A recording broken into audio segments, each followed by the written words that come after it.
He just shot me, he had just killed his mom, and he takes the video game. No, nobody is ever going to convince me this is not a severe addiction.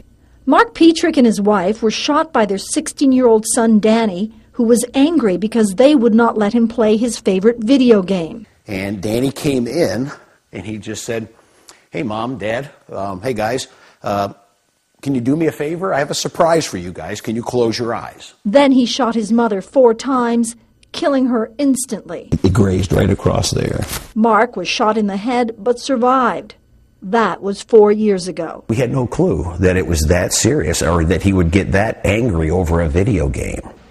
Ryan Van Cleave thinks video game addiction is real. He compares his 2-decade-long obsession with playing video games to drinking compulsively. So now he doesn't play at all.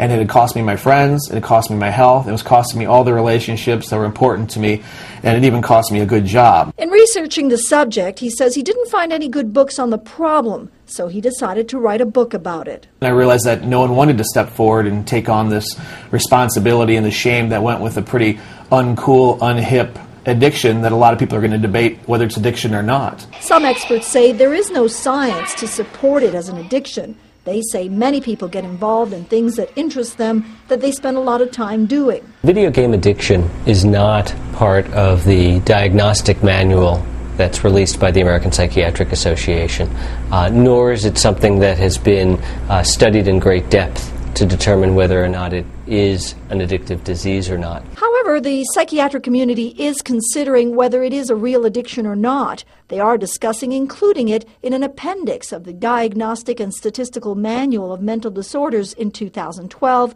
to encourage further study. I do believe that there is video game addiction.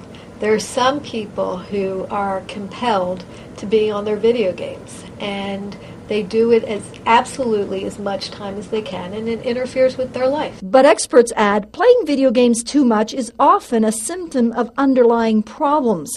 And extreme cases of people becoming violent because they are not able to play are something different. That is something that's really quite disturbing and would suggest other problems in addition to an addiction.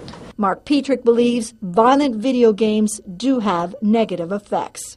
Most parents have no clue how bloody, how gory, how terrible these video games are. Consumers can get guidance as video games have a rating system label on them that indicates the age appropriateness and the content. Danny PETRIC says he will never go back to playing violent video games. He is serving a 23-year prison sentence. His family has forgiven him and visits him regularly. Marina Hutchinson, The Associated Press.